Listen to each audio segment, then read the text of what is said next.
औज़ु बिल्लाहि मिनश शैतानिर रजीम बिस्मिल्लाहिर्रहमानिर्रहीम रब्बि इश्रह ली सदरी व यस्सिर ली अमरी वहलुल उक़दतम मिन लिसानी यफ़क़हू क़ौली इन्नल्लाहा व मलाइकतहू युसल्लूना अलन नबी या अय्युहल्लज़ीना आमनू सल्लू अलैहि व सल्लिमू तस्लीमा।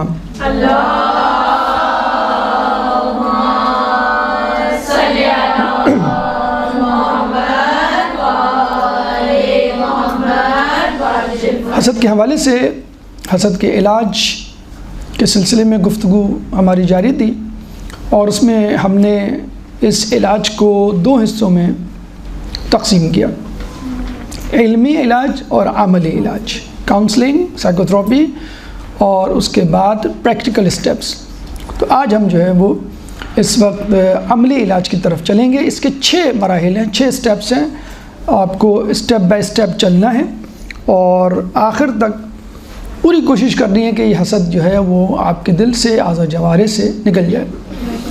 पहला मरहला नंबर 1, सरफ़े नज़र। सरफ़े नज़र यानी हसद के हवाले से जो ख़याल सामने वाले शख्स यानी महसूद कहते हैं उसको, जिससे हसद किया जाए, महसूद के बारे में जो ख़याल आ रहा है उसको जाने दें, डोंट केयर, कोई तवज्जो ना दें। बल्कि हदीस रसूल है कि वसवसा, इसको वसवसा ही कहेंगे ना, कि आपके दिल में बार बार एक चीज़ आ रही है कि मुझे ऐसा बनना है या मुझे जो है ये करना है, मुझे जो है ऐसा नहीं करना है, वगैरह वगैरह, जो भी वसवसा आ रहा है। तो हदीस रसूल है कि वसवसा एक कुत्ते की तरह होता है, जिसकी तरफ अगर मुतवज्जो होगे तो वो झपटेगा, अगर लापरवाही बरतोगे तो वो दूर हो जाएगा। आपने देखे गली कूचों के कुत्ते ऐसे ही होते। तो हसद के बारे में किसी के हवाले से कोई हसद आया, आप तवज्जो ही ना दें, वो ख्याल आएगा और निकल जाएगा। क्यों? शैतान ने वो ख्याल आपके दिल में डाला था, आपने तवज्जो नहीं दी। एक शख्स आपके सामने बैठा है, बात करना चाह रहा है, आपने तवज्जो नहीं दी, वो चला जाएगा, कि इसका मतलब है कि आप तवज्जो नहीं दे रहे। एक दुकानदार जब तवज्जो नहीं देता तो गाहक चला जाता है आगे। तो तवज्जो आप नहीं देंगे तो वो ख्याल चला जाएगा। देखिए, मैं एक वसवसा आपको जुमले की सूरत में बताता हूँ जो हमारे माशरे में बहुत कॉमन है। और वो वसवसा क्या है? लोग क्या कहेंगे। मतलब इस जुमले की वजह से हम कितने फ़ैसले अपने करते हैं, इस जुमले की वजह से हम कितने इरादे हमने अपने तर्क करते हैं। मतलब हम बहुत माजरत के साथ किसी की अयादत के लिए जो बीमार है इसलिए जाते हैं कि नहीं गए तो वो क्या कहेंगे कि नहीं आए देखने के लिए। मैयत पे हम जा रहे हैं, नहीं गए, और कम से कम शक्ल तो दिखा दें, कम से कम हाथ तो मिला दें, पता तो चल जाए कि हम जो है वो मैयत में आए, वो उसमें आए थे, मजलिस में मरहूम की या चेहलू में आए थे। तो अहम तरीन कामों के लिए भी आप जो है वो ये सोचते हैं कि यार लोग क्या कहेंगे।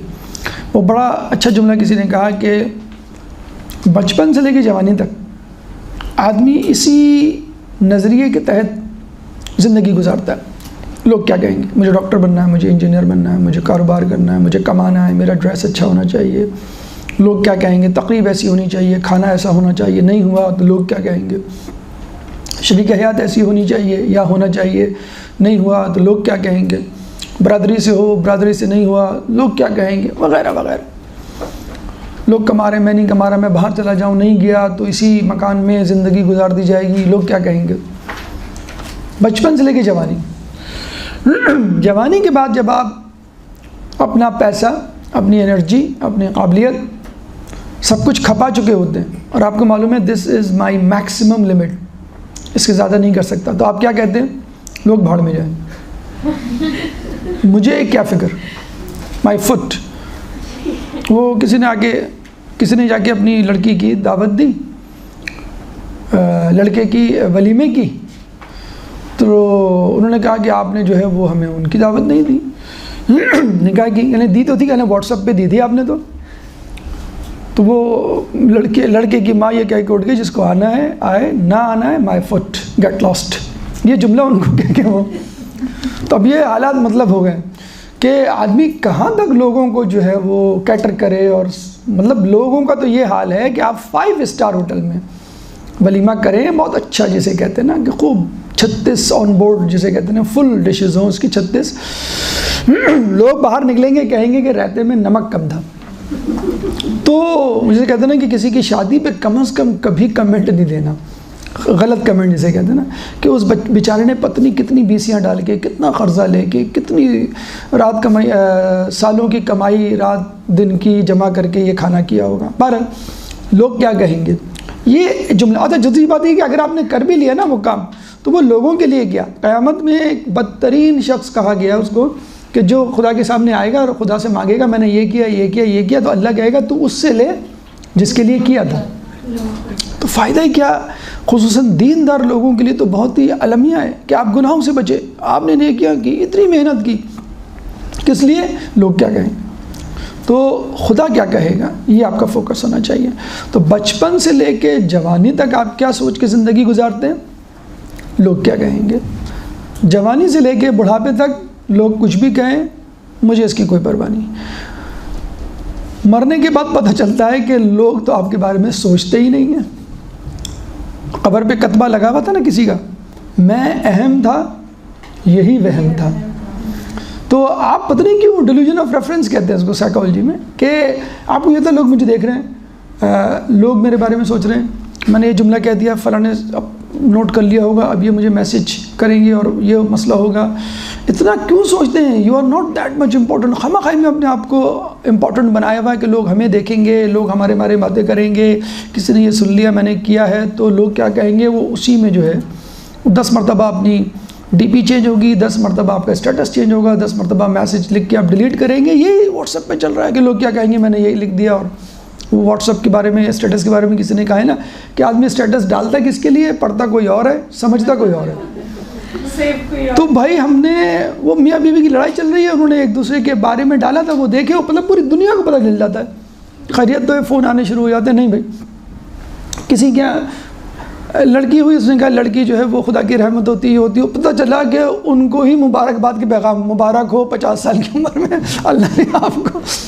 तो अब उन्होंने तो डाला किसी और के, लड़की की रहमत है मसलन उनकी नवासी हो गई या कोई और, तो आपने स्टेटस डालते हैं किसी और के लिए और लोग समझते कोई और हैं और रिस्पॉन्स कहीं और से आ रहा था। तो आजकल स्टेटस पे जो है वो इतना ज़्यादा जिसे कहते हैं लड़ाई झगड़े होने शुरू हो गए लोगों के। तो बेहतर ये है कि आप स्टेटस जो है वो अपना लो प्रोफाइल रखें। बहरहाल उसमें ऑप्शन भी होता है, आजकल ऑप्शन आ गया है कि you will be shown to only this person, will not be shown to this person. और बहुत बहरहाल अब ये खेल तमाशे से क्या है, ये लोग क्या कहेंगे। तो बुढ़ापे में या मौत के बाद आपको पता चलता है कि भाई लोग तो कुछ सोचते ही नहीं मेरे बारे में, मैं कोई सेलिब्रिटी हूँ, कोई पॉलिटिशियन हूँ, कोई अदाकार हूँ, कोई क्या हूँ, मैं कुछ भी नहीं हूँ, लेकिन आपने ज़हन में बिठाया हुआ है कि लोग क्या कहेंगे। तो वसवसा और बहुत सारे वसवसा, ये तो पूरी एक फील्ड है जिसे कहते हैं ना कि ये पूरी एक बीमारी है वहम की, कि जिसमें मुख्तलिफ़ किस्म की बीमारियाँ मज़ीद जन्म लेती हैं। तो पहली बात तो ये है कि वसवसे को इम्पोर्टेंस ही ना दें, लेट इट गो, जाने दें, आए और बैठे और वो चला जाए। और नंबर 2, अगर हसद आ गया है और आपके दिल में जागुज़ी हो गया है, मसलन आप किसी दुश्मन के पास कुछ देख लेते हैं और हकीकत में उसने वाकई आपके साथ कुछ बुरा किया था कभी और उसके पास कुछ आ गया, वो तरक्की कर गया, आगे निकल गया, तो उसको पनपता हुआ आप नहीं देख सकते। भाई जिसे कहते हैं दिल चाहता है मुंह नोच दूँ, गर्दन कलम कर दूँ, इसकी उड़ा दूँ। और तो क्या करें, कम से कम उस पर अमल ना करें, उस हसद में। हदीस रसूल है कि अल्लाह ताला ने, काफ़ी की हदीस है, अल्लाह ताला ने मेरी उम्मत पर 9 बातों पर से हाथ उठा लिया है। अब वो तफसील है पूरी, मसलन आपको नहीं मालूम था मसला, आप गाफिल थे नशे में, नींद में मसलन, या मजबूरी की हालत में आपने कोई किया, मसलन आपने रोज़ा तोड़ दिया मजबूरी की हालत में, या गन पॉइंट पे ज़बरदस्ती मजबूरन आपसे कोई काम कराया गया, पूरी तफसील है। तो आखिर में रसूल कहते हैं नवी चीज़ जो है वो ये, वो हसद, कि जो कौलों फ़ेल से ज़ाहिर ना हो। तो अल्लाह ताला ने 9 चीज़ों पर से, हालांकि हसद बीमारी है, हसद छठी most top of the list ranking chart पर है आयतुल दर्स गैब की किताब में। तो 8वां मरहला कि जिसमें आपसे पूछा जाएगा, तो उसके बारे में यह है कि कौल और फ़ेल आज़ा जवारे से ज़ाहिर ना हो। उन 9 बातों में, उन 9 चीज़ों में शामिल है जिस पर हाँ दुनिया में हो सकती है, हसद की बात नहीं कर रहा मैं, दूसरी चीज़ों की। आपने गफलत में आके किसी की कोई चीज़ उठा ली और चले गए और उसको इस्तेमाल कर लिया, जिसे कहते हैं कि अल्लाह के पास नहीं होगा, लेकिन आपको बहरहाल कंपनसेशन करनी होगी। गलती में आगे आपने जो है वो गाड़ी किसी की हिट कर दी, तो बहरहाल कंपनसेशन दुनिया में तो इतनी, अल्लाह क्या नहीं होगा गफलत में, या इसी तरह और चीज़ें। तो हसद जो कौल व फ़ेल से ज़ाहिर ना हो उसके बारे में बात पुरस नहीं होगी। हदीस रसूल है कि अगर तुम हसद में मुब्तला हो जाओ तो जुल्म ना करो। गुनाह ने कबीरा में आयतुल दर्स गैब ने कहा है कि अगर, रसूल की हदीस मनक़ूल करते हुए, अगर तुम हसद में मुब्तला हो जाए तो जुल्म ना करो, यानी उसको डेमोस्ट्रेट ना करो और उसको अमली जामा ना पहनाओ और उसकी नेमत को ज़ाइल करने के तरीक़े और साजिशें ना बुनो। तो हसद पे तवज्जो ना दी जाए। हसद अगर हो जाए तो कम से कम इसको प्रैक्टिकली ना किया जाए। अच्छा, साइकोलॉजी में एक डिसऑर्डर है जिसको हम कहते हैं obsessive compulsive disorder. Obsession and compulsion ये अमूमन एक साथ होते हैं, अलग अलग भी हो सकते हैं। OCD जिसे कहते हैं। ऑब्सेशन यानी कंटिन्यूस थॉट कि मेरा हाथ नजिस तो नहीं है, ठीक है। कंपल्शन यानी आप बार बार हाथ धो रहे हैं साफ करने के लिए, ये कंपल्शन हो जाता है। तो repeated thoughts obsession, repetitive act compulsion, ये साइकोलॉजी में बहुत मशहूर बीमारी है। बच्चों को, ख़वातीन को, वहमी लोगों को बहुत ज़्यादा होती है। निजासत तहारत के मसले भी हमारे कुछ लोगों में, जो नए नए दीनदार बन रहे होते हैं या जो बलोगत में पहुंच रहे होते हैं और थोड़ा सा सीख रहे होते हैं निजासत तहारत, तो वो बहुत ज़्यादा कॉन्शियस हो जाते हैं कि मुझे कोई बीमारी। तो कोरोना में इतने लोगों को कोरोना हो गया तो हम तो परेशान थे, कोरोना था नहीं उनको, बस वैसे ही सांस चढ़ गई तो लोगों ने कहा मुझे कोरोना हो गया। उस खौफ से लोगों को और ब्रेथलेसनेस शुरू हो गई। अभी हमने कहा भाई आप टेस्ट करवा लेंगे, नहीं टेस्ट करवाएंगे तो बिल्कुल पॉजिटिव आ जाएगा तो और वो मसला होगा। तो हमने कहा भाई आपको कैसे पता आपको कोरोना हो गया जबकि कंफर्मेशन के कोई वो नहीं है ज़राए आपके पास। तो कहने का मकसद ये है कि ऑब्सेसिव कंपल्सिव डिसऑर्डर की जो मेन ट्रीटमेंट है साइकोलॉजी में वो है लेट इट गो, यानी जाने दीजिए, छोड़ दीजिए। जो सोच आ रही है उसको आने दीजिए, वो ख़ुद चली जाएगी। हमारे एक दोस्त थे, उनको इस किस्म का बहुत सीवियर किस्म का OCD हो गया था, ऑब्सेसिव कंपल्सिव डिसऑर्डर। वो एक स्ट्रेस से महसूस करते थे अपने दिमाग पे। तो उसको हमने यही मशवरा दिया, आप अपने आसपास की जो सराउंडिंग्स हैं उसमें मशगूलियत इख्तियार करें, उसमें इंगेज करें अपने आप को। मुस्तकिल जो लोग अपने बारे में सोचते हैं उनको भी ये बीमारी होती है। सिर्फ आप अपने बारे में सोच रहे हैं, मतलब बच्चा रो रहा है, बच्चा जो है भूख से बिलक रहा है, शौहर जो है चाय मांग रहे हैं, आप अपनी सोच में मगन के निजासत तहारत, या हाथ मसलन लोग बार बार धोते हैं, या कुंडी नहीं लगाई, लॉक नहीं किया, वो बार बार चेक कर रहे हैं। किसी हद तक एहतियात ज़रूरी है, लेकिन मुस्तकिल तौर पे किसी चीज़ में अटक जाना, इसका मतलब है आप फारिग हैं और आप बस कोई काम नहीं, आप उसी के बारे में सोच रहे हैं। तो देखिए ये थेरेपी रसूलुल्लाह ने 1400 साल पहले आपको दे दी थी कि वसवसा एक कुत्ते की तरह होता है, जिसको किसी से मुतवज्जो होगी तो झपटेगा और अगर लापरवाही बरतोगे तो वो छोड़ देगा। तो ये जो थॉट्स आती हैं कुछ लोगों को खुदा के बारे में, अहले बैत के बारे में, सालिहीन के बारे में, बुज़ुर्गों के बारे में, वालिदैन के बारे में, दोस्त के बारे में गलत गलत थॉट्स आती हैं, तो लेट इट गो। यानी ये वो थॉट है कि जो आप मुंह से बयान करें तो आप नहीं बयान कर सकते। तो उलमा आलम कहते हैं इसमें कोई वो नहीं है, आ रही है आने दें, वो थॉट खुद चली जाएंगे। तो एक ये दूसरा मरहला, यानी पहला मरहला ये कि सरफ नज़र करें जो सोच आ रही है। नंबर 2, अमल से गुरेज करें। अगर हसद दिल में बैठ गया, जा ही नहीं रहा है, कम से कम अमल ना करें, कौल और फ़ेल से इज़हार ना करें। नंबर 3, सद्दबाब असबाब, क्योर ऑफ द कॉज। वजूहात क्या हैं, क्यों हसद हो रहा है, उसको सॉर्ट आउट करें। हसद के पीछे खुद 36 बीमारियाँ, 36 वजूहात होती हैं। आप जो है डायरेक्ट हसद को ट्रीट कर रहे हैं जैसे बीमारी होती है, आपको बीमारी की वजह ही नहीं मालूम है और आप जो है वो बीमारी को ट्रीट कर रहे हैं, पता चला कि जो बीमारी है वो मौजूद है। तो जैसे एज़मा है, वो बिल्ली, कुत्ते, जानवरों, बर्ड्स के विंग से बहुत होता है। तो एक सीवियर पेशेंट आई, उनको एडमिट किया CCU में, ICU में, फिर ट्रीट किया गया, सब कुछ हो गया। डॉक्टर साहब को बताया गया कि बिल्ली रख सकती हैं? कहलें बिल्ली एज़मा के लिए तो बड़ी जहर कातिल है आप। तो उनको बताया गया भाई कि ये इन चीज़ें से जो ट्रिगरिंग फैक्टर है, जो कॉज है, उससे आप दस्ती इन्वायरमेंट में जा रहे हैं, इस वक्त सर्दी का मौसम है मसलन, तो आपको होगा। तो ट्रिगरिंग फैक्टर क्या है, कॉज क्या है? देखिए मैं आपको मुख्तसर में बताता हूँ, बहुत सारे कॉज हो सकते हैं, लेकिन जो मुख्तसर और उसकी ट्रीटमेंट तो बहरहाल तफसील से आप जब वो बीमारी पढ़ेंगे, क्योंकि वन डिजीज़ में लीड टू अनदर डिजीज़, एक बीमारी से दूसरी बीमारी पे तीसरी बीमारी हो सकती है। अच्छा, हसद के बारे में एक और पॉइंट जो मुझे मुकदमे में कहना चाहिए था, वो जहन में रख लें। हमने शुरू में आपको बतलाया था कि आपके नफ्स के 4 कंपोनेंट हैं, अक़ल, वहम, गज़ब, शहवत। तो कुछ बीमारियां अक़ल की वजह से मसलन हसद, कुछ बीमारियां जो है वो गज़ब की वजह से मसलन गुस्सा, कुछ बीमारियां शहवत की वजह से मसलन ज़्यादा खाना, ज़्यादा सोना, ज़्यादा बोलना, कुछ बीमारियां जो है वहम की वजह से फोबियाज़, और जिसे कहते हैं कि किसी के बारे में कीना। कुछ बीमारियां 2 के कम्बिनेशन की वजह से, कुछ बीमारियां 3 कम्बिनेशन की वजह से, कुछ बीमारियां 4। जैसे हम कहते हैं भाई इन्फेक्शन है, कहाँ है भाई? लंग्स में। ओहो, अब तो किडनी भी इन्वॉल्व हो गया। ओह, अब जो है वो लिवर में चला। अच्छा, अब जो है पूरी बॉडी में फैल गया, सेप्टिसीमिया हो गया, यानी मल्टी ऑर्गन फेलियर।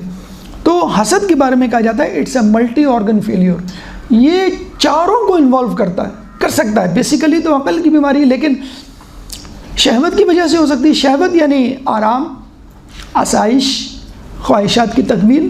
तो लिबास, किसी को देख लिया अच्छा पैदा, मैं भी लिबास पहनूंगा ऐसा, खाना मैं भी ऐसा खाना खाऊंगा, मैं आराम करूंगा, दूसरा भी आराम कर रहा है, तो ये क्या है? ख्वाहिशात की तकमील के लिए। तो ये शहवत की वजह से हुआ।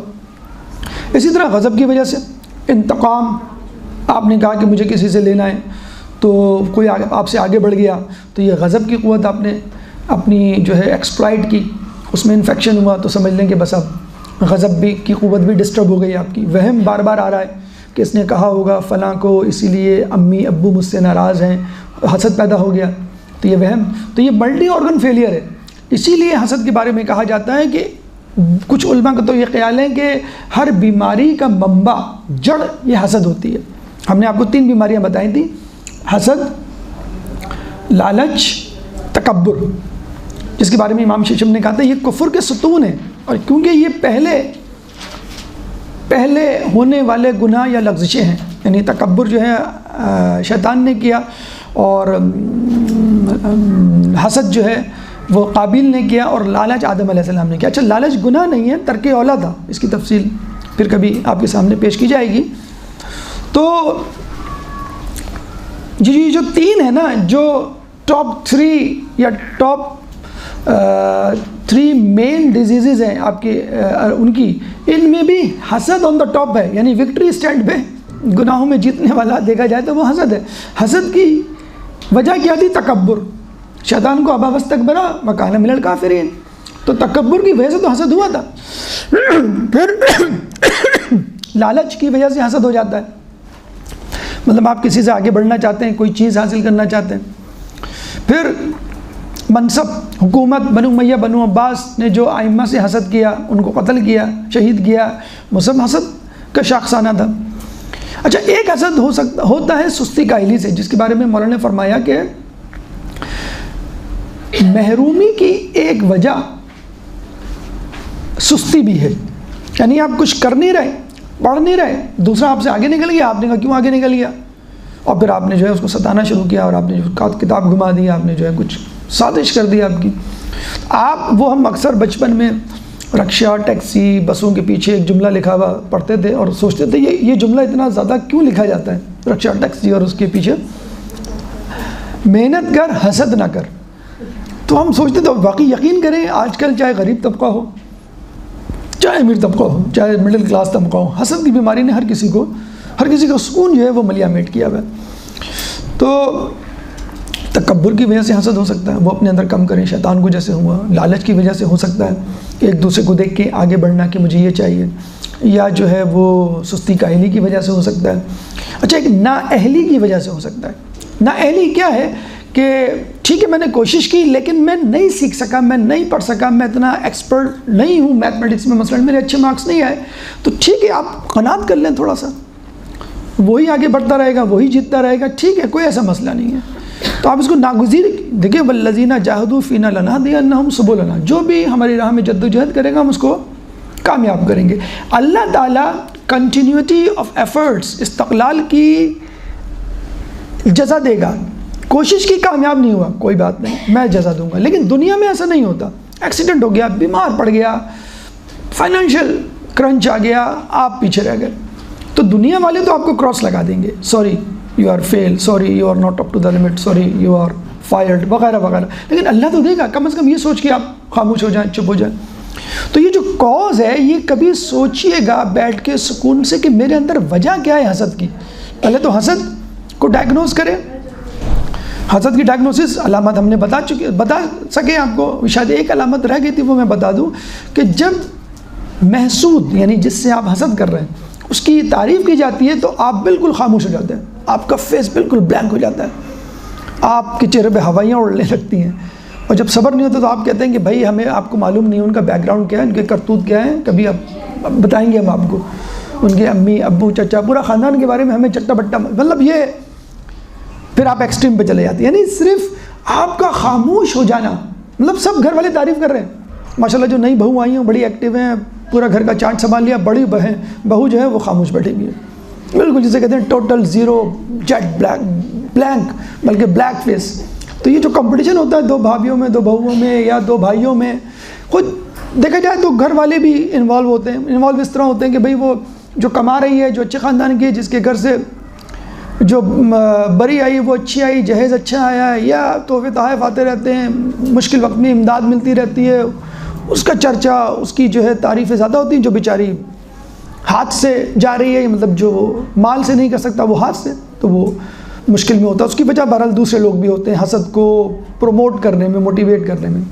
खैर, कॉज ऑफ जेलेसी, हसद का सबब सॉर्ट आउट करें और उसको अपने आप से निकालें। नंबर 3। Number 4, antibiotic. आप लोग एंटीबायोटिक इस्तेमाल करते हैं। अब एक इन्फेक्शन है, उसको खांसी है, उसको फीवर है और उसको पेन है, बहुत सारी आपने तमाम चीज़ें दे दी, लेकिन एंटीबायोटिक नहीं दी, इन्फेक्शन नहीं ट्रीट किया, तो वो तो चीज़ रहेगी, वो तो कॉम्प्लिकेट होगी, वो तो हो सकता है ऑर्गन फेलियर की तरफ चला जाए, डेथ की तरफ चला जाए। हसद की एंटीबायोटिक खैर ख्वाही है, ज़िद है हसद की। इल्मुल इखलाक में आयतुल्लाह नासिर मकारिम शिराजी मेराज सादा से नकल करते हैं। पहले तो उसकी तारीफ़ सुन लीजिए। खैर ख्वाही अरबी में कहते हैं नसीहत, हम तो उर्दू में कहते हैं नसीहत, यानी किसी को अच्छा मशवरा देना, बुज़ुर्ग तजर्बाकार होने, कामयाब होने के नाते। नसीह या नासिह जो नसीहत करता है, तो नासिह नसीहत करने वाला, हम उसको कहेंगे खैर ख्वाह बेसिकली अरबी में। और नसीहत यानी खैर ख्वाही, फ़कत मशवरा, नसीहत वाला मशवरा नहीं।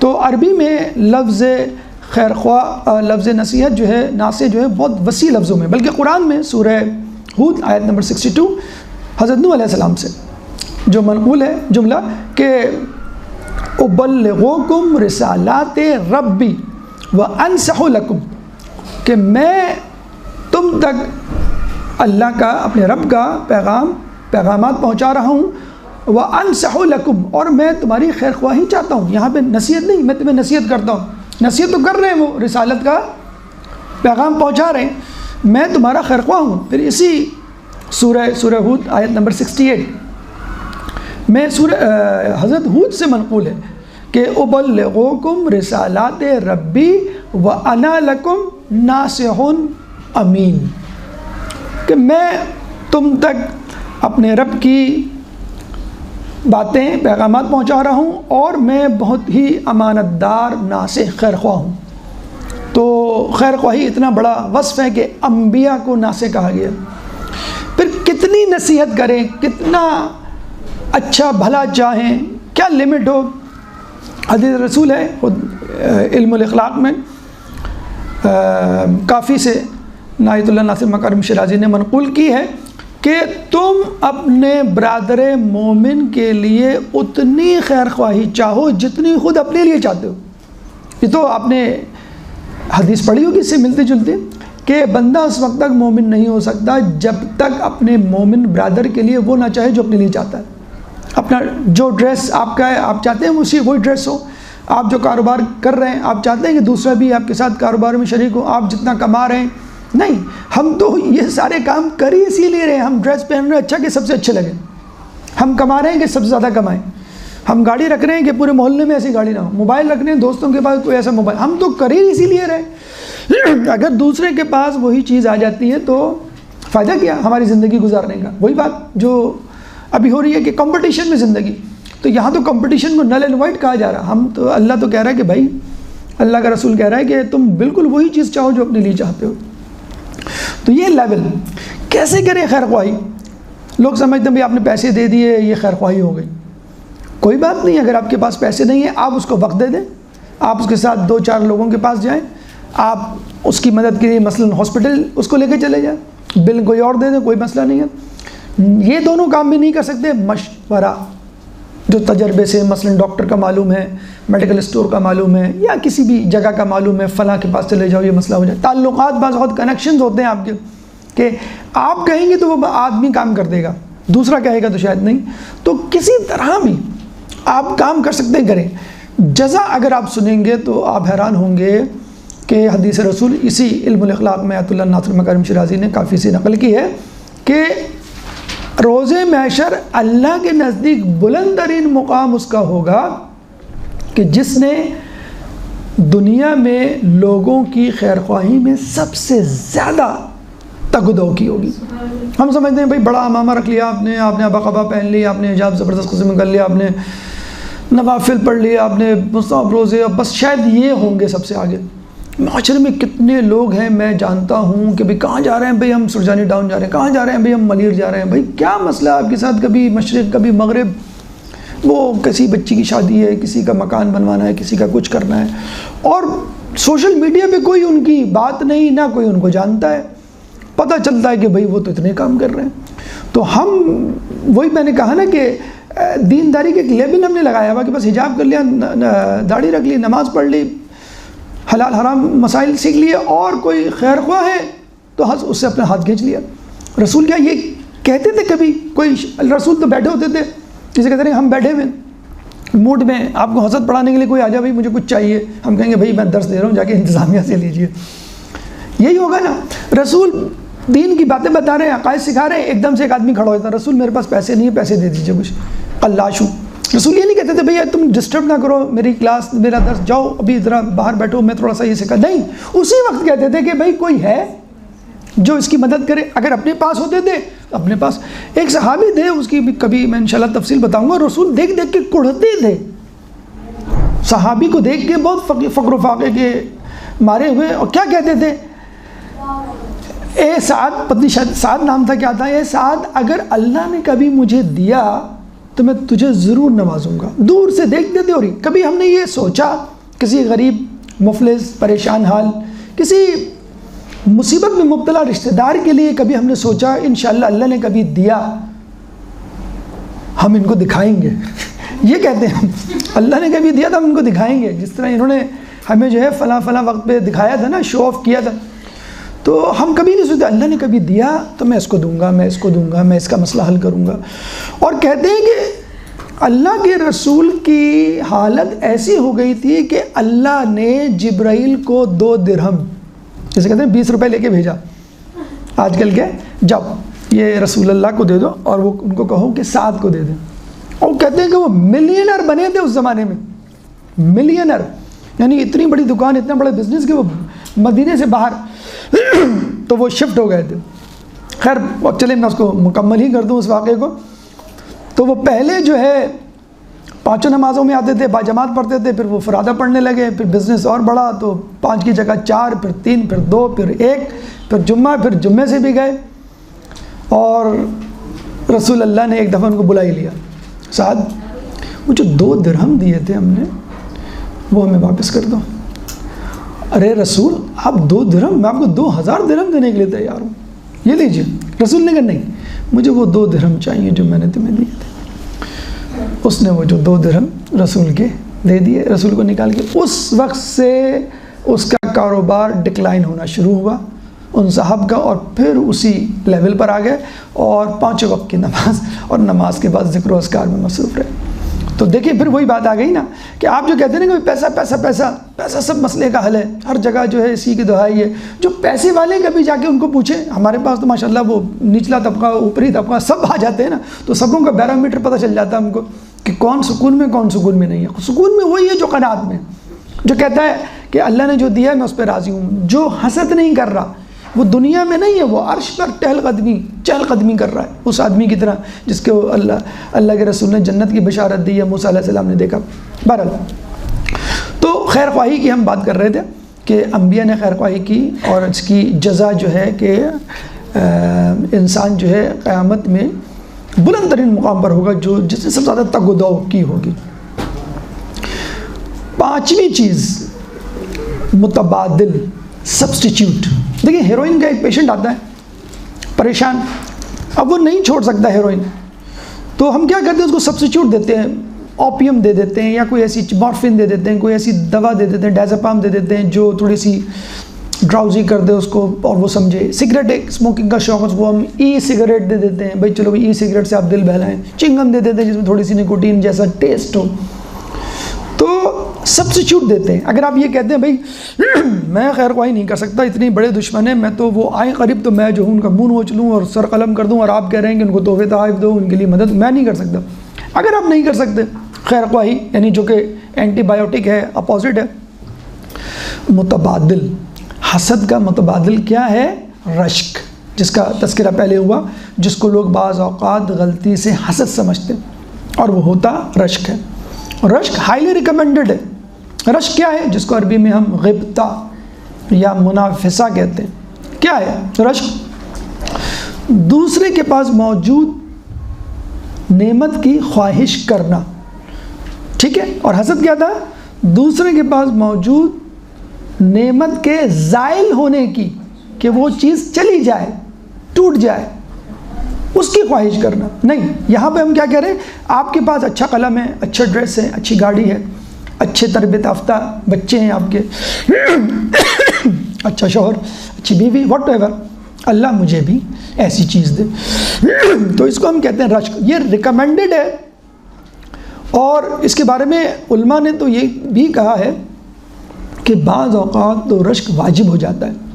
आयतुल्लाह दस्तगैब गुनाह कबीरा में फरमाते हैं कि मसलन अगर कोई शख्स वाजिब हज करके आया है, आपके दिल में ख्याल पैदा हो कि काश मेरे पास भी पैसे होते तो मैं भी इस हज के फरीज़े को अंजाम देता। वाजिब है। क्यों? अगर आप ये ख्याल दिल में नहीं लाते, इसका मतलब है आप हज नहीं करना चाहते।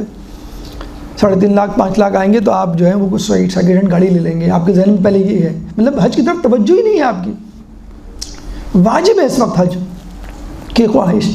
नंबर 2, कोई मुस्तहब हज, मुस्तहब रश्क, जब अब कोई आदमी मुस्तहब काम करे, ज़ियारत उम्रा पे कोई गया, आपने कहा काश मेरे पास पैसे हों मैं भी ज़ियारत उम्रा करूँ। मुबाह, ड्रेस, मोबाइल, गाड़ी, ये सब मुबाह, यानी ये वो हसद है जो सबसे ज़्यादा किया जाता है। चीज़ों पर हसद जिस पे हम करते हैं, हसद करना चाहिए तो उस पर करें। जो रश्क है, मतलब जिसे कहते हैं रश्क जो है सबसे ज़्यादा किस पे? इन चीज़ों पे किया जाता है।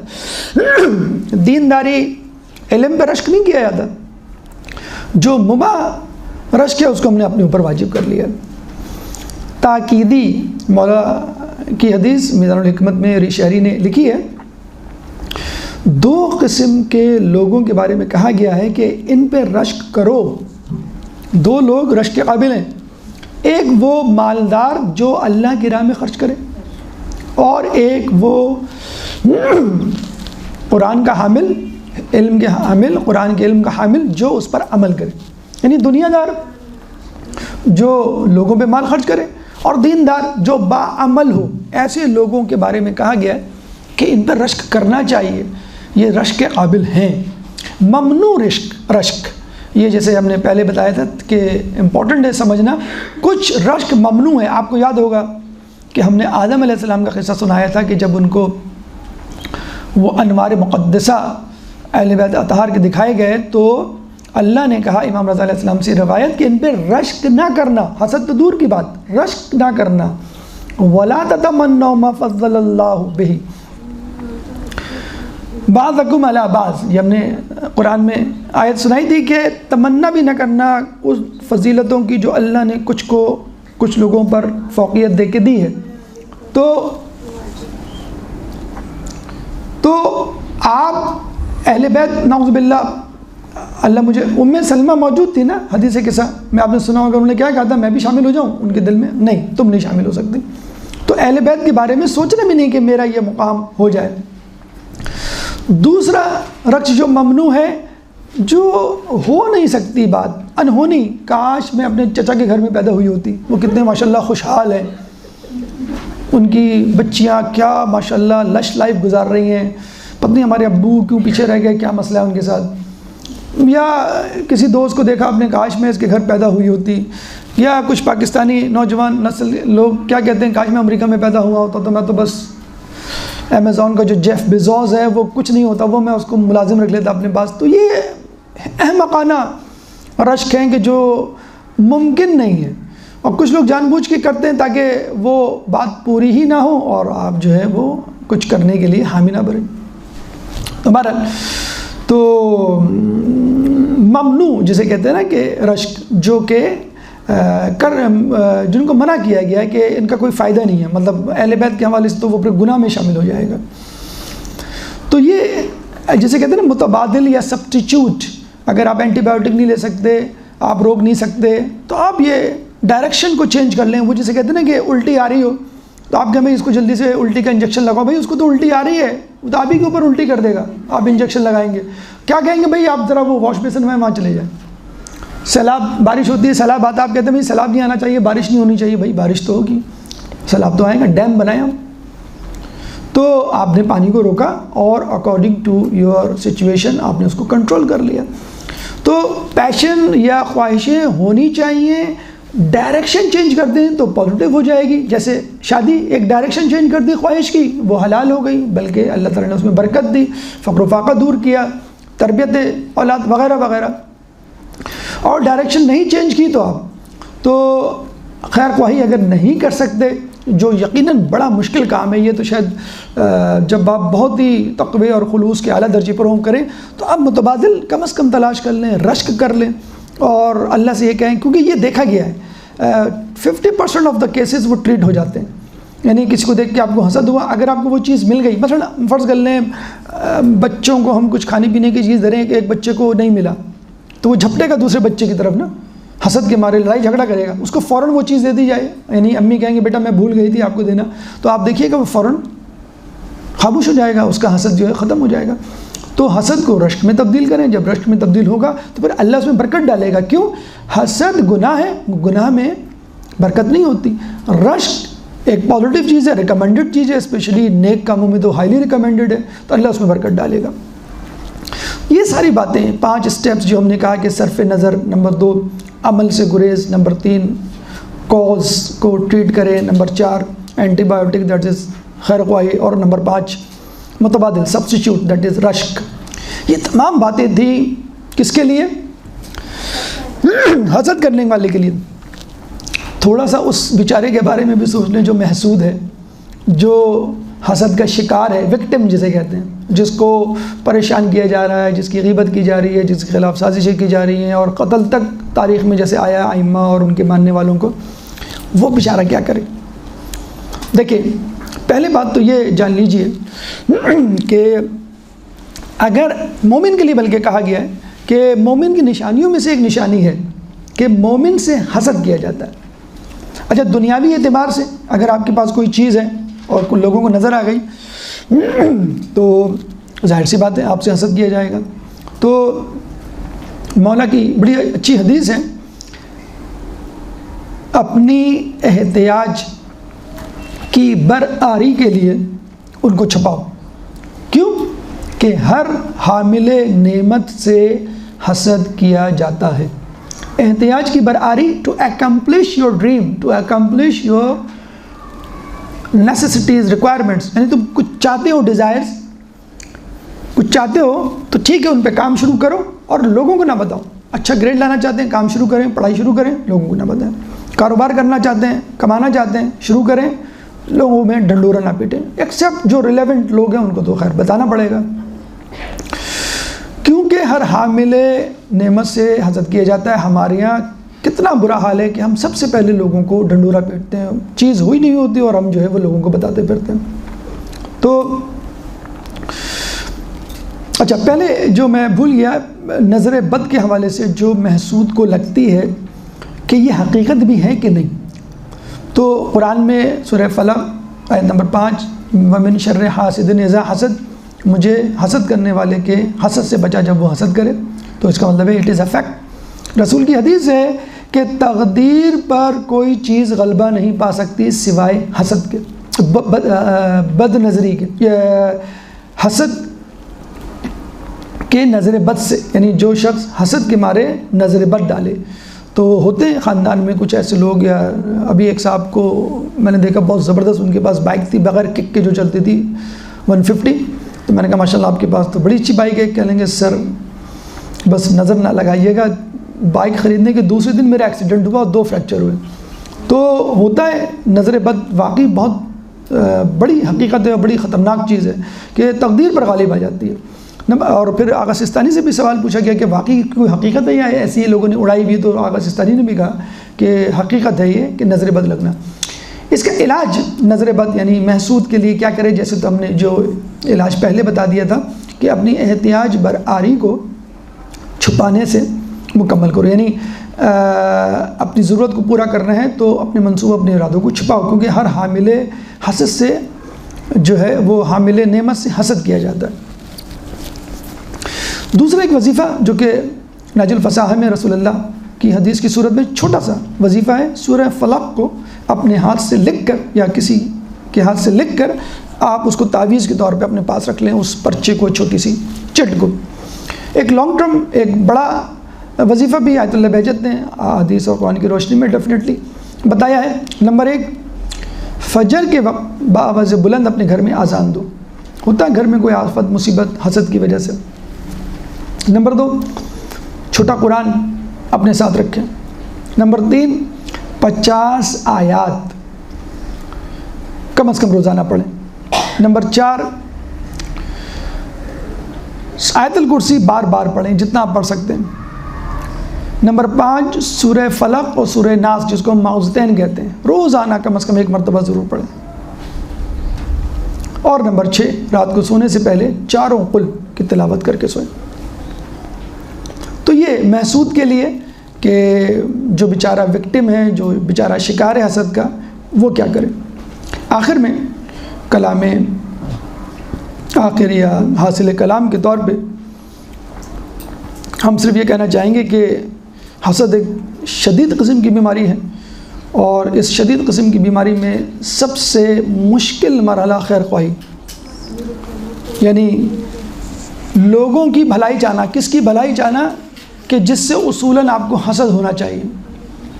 कहते हैं कि करबला के वाक़े के बाद एक शख्स जो कातिलाने हुसैन में शामिल था, वाक़े हर्रा में उसने कई लोगों को कत्ल किया, जुल्म किया, और जब लोगों ने उस पर गलबा पाया और वो भागने लगा तो रास्ते में उसको एक घर नज़र आया। उसने दस्तक दी कि यहाँ मैं पनाह ले लूँ।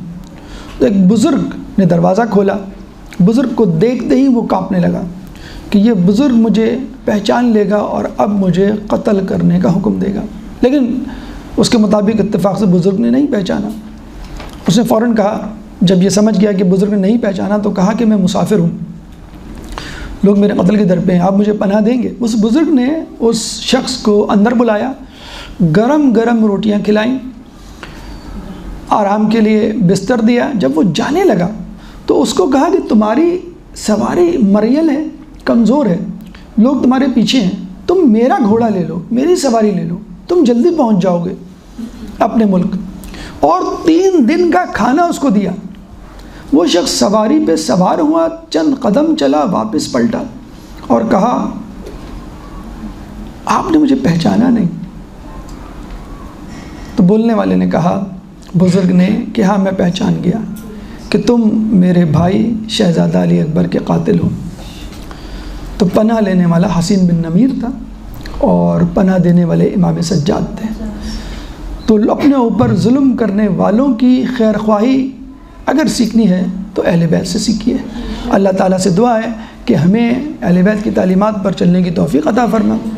अल्लाह ताला से दुआ है कि हमें हसद की मुज़ी बीमारी से निजात हासिल करने की तौफ़ीक़ अता फरमा, इसका इलाज करने की तौफ़ीक़ अता फरमा। जो परेशान हाल है उनकी परेशानी को दूर फरमा, जो बेरोज़गार हैं उनको रिज़्क़ हलाल अता फरमा, जो रिज़्क़ हलाल कमा रहे हैं उनके रिज़्क़ हलाल में बरकत अता फरमा, जो मक़रूज़ हैं उनके क़र्ज़ों को अदा फरमा, जो ज़िंदान में हैं उनको रिहाई अता फरमा, जो गुमशुदा हैं उनको उनके प्यारों से मिला, जो सफ़र में उनको मंजिल अता फरमा। कोरोना जैसे मुतअद्दिद बीमारी से हम सबको महफूज फरमा। जो मुसलमान दुनिया में ज़ुल्म व सितम का निशाना बने हुए उनसे ज़ुल्म व सितम को दूर फरमा। इमाम के ज़हूर में ताजील फरमा, हमें उनके अंसार व आवान में शामिल फरमा। रब्बना तक़ब्बल मिन्ना इन्नका अंतस समीउल अलीम व तुब अलैना इन्नका अंतत तव्वाबुर रहीम बिरहमतिका या अरहमर राहिमीन।